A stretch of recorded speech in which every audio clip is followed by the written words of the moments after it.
Rappelons-nous une des devises du régime mussolinien. Le Duce a toujours raison.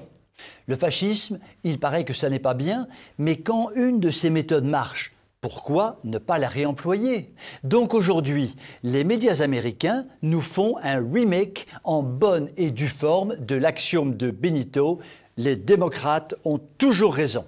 Synonyme, Biden a toujours raison. C'est ainsi que la cellule de fact-checking du prestigieux journal le Washington Post ou le Washington Post en français, cette cellule qui est là pour traquer les supposés mensonges des adversaires politiques pour mieux les discréditer, a annoncé qu'elle ne testerait plus les propos de Biden. Tout simplement. Et oui, Biden est un gars bien, c'est un démocrate, donc il ne ment jamais, lui. Donc, il est inutile de vérifier ses propos. Glenn Kessler, le responsable de la cellule de vérification, est formel. Je suppose que la présidence Biden ressemblera à celle d'Obama et qu'ils seront réactifs et aptes à confirmer rapidement leurs affirmations. Fermez les guillemets. Eh ben dame, oui, ça pour sûr. Cet a priori positif est absolument hallucinamment abracadabrantesque.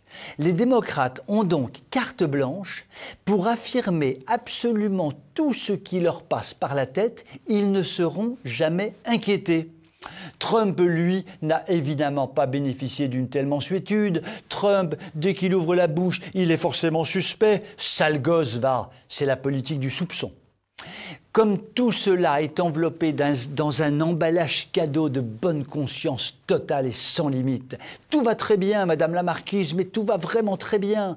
C'est de cette manière qu'on forge une opinion à coups de biais, de censure ou d'absence de censure déguisée, de manière à ne laisser filtrer que les infos qui vous arrangent. C'est tellement plus commode, plus facile, plus tentant que d'organiser un vrai débat contradictoire, que faire de la vraie politique. Ajoutez à cela le travail de sape des réseaux sociaux, à l'image de Twitter qui avait trouvé le moyen de censurer plusieurs centaines de tweets de Trump pendant la campagne américaine, avant de le bannir définitivement. Et l'on se demande finalement à quoi ça sert d'organiser des élections. Je vous souhaite une excellente soirée.